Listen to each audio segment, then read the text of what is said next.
Back on the Young Turks. Now we're going to talk to Jeff Jacoby. He's a Boston Globe columnist, so he's obviously in the middle of this race, knows what's happening in Massachusetts. Also a conservative, if I might say so. And so interesting to get his perspective. Jeff, welcome back to the Young Turks. Thank you, Jen. Great to talk to you again. All right. Now, first of all, you got to be feeling great about this election. Well, I'll tell you something. I first voted in the Massachusetts congressional election in 1980. That was 30 years ago. This is the first time that I voted for a winner. Wow. That's a long dry spell to go through before finally, hitting pay dirt. Am I floating on top of the world? No, it's nothing like that. But I'll tell you, it was really a remarkable experience to go through this abbreviated special election campaign. I've seen a lot of politics and a lot of political campaigns. I've been involved in campaigns, and I've written about them and commented on them. I don't ever remember seeing a campaign below the level of president in which there was the kind of excitement and electricity in the air that seemed to be generated by the Scott Brown campaign. I mean, you could almost feel the air crackling those last few days. And it happened so fast. The transformation took place so quickly. As recently as 4 weeks ago, the main news stories about Scott Brown, to the extent that there were any of them in the Boston press, were that the National Republican Party had written him off, that he couldn't get any money from the RNC. Somehow in the space of 4 weeks, everything just exploded. And it was a very cool thing to watch. Whatever your politics are, Republican, Democrat, conservative, liberal, it was just a very, very neat expression of democracy to Jeff, watch. What percentage of the vote do you think reflected, and I know this is rough, so the fact that Coakley was such a bad candidate and Brown was a good candidate, and what percentage was disaffection with what's happening nationally, in your estimation? I would say the preponderance was clearly disaffection with the larger story. It's true Martha Coakley was not a great candidate. However, nobody was thinking that she wasn't a great candidate during the Democratic primary when she trounced three rivals, all of whom were people of substance. Nobody back then was saying that she was a bad candidate. So it's true.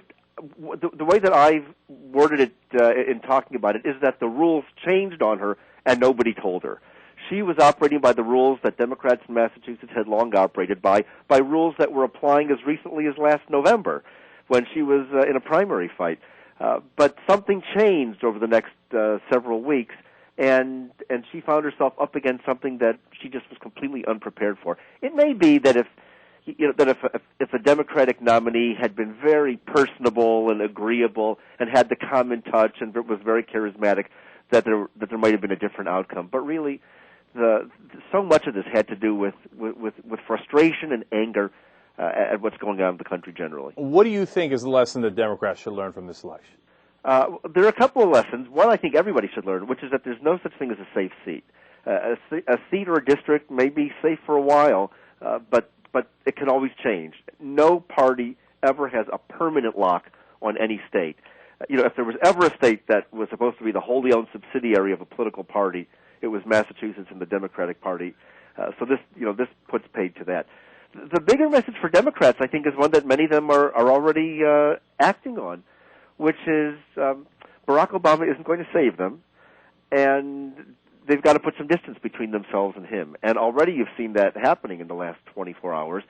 Even before the White House came out today with a statement saying that there shouldn't be any voting on health care reform until Scott Brown is seated, you already had Democrats who were rushing forward to make that point. I don't think the results were even out last night before Jim Webb, the senator from Virginia, was out with a statement saying there should be no vote on Obamacare until Senator Brown is sitting in the Senate. But the other lesson is that they can love you 1 year and have you in the doghouse the next year. You think back to where Barack Obama was 1 year ago today. He was on top of the world. He was the most popular, charismatic person on the planet Earth. 2 million people on the Mall in Washington. It was just a phenomenal scene. And he came into office with more goodwill at his back than I can ever remember any president experiencing. Jeff, that's true. I'd say he squandered a lot of it, and he did. So let me get for him. He's got to change direction. Let me get to, because we're running short on time here. Yeah. How I think he squandered it. I think he squandered because he got elected to change the establishment. His whole campaign was on change, and instead of changing the establishment, he joined the establishment, and that's why I think the voters are so angry. So now the problem for Republicans is they are the establishment. If you're going to have a sellout to Wall Street, you're going to have a sellout to corporate America, you're going to have a sellout to the establishment, you go to the Republican Party. So how do the Republicans win from this? Jake, you can tell yourself that, but I don't think it's going to wash. Barack Obama promised change. Obviously, every candidate promises change. But the change that he promised specifically, the one that made so many people fall in love with him, was more change in the way politics would be done in this country.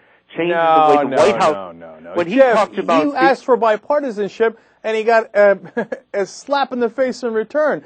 Look, that's the one thing I blame him for. A lot of things, but I don't blame him for that. The other guys will not, under any circumstances, vote for a damn thing he puts up. No, that's not my read at all. What I see is that the attitude from the White House on down has been that it's going to be their way or the highway, and that their definition of bipartisan is Republicans vote with us.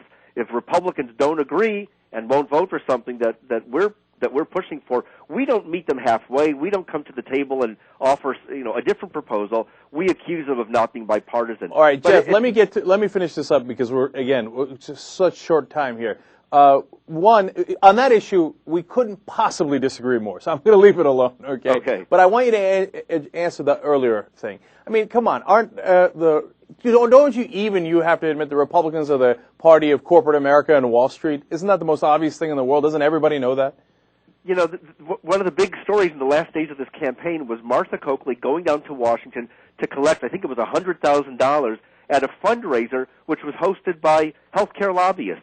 So she's being more Republican. That was the problem. I don't think that you can say that that Republicans are the party of the status quo, Democrats are the party of change. You've got status quo agents in both parties. You've got change agents in both parties. I'm noticing that you didn't deny it about the Republican Party. I'm saying both parties have got people within them who are status quo establishment figures.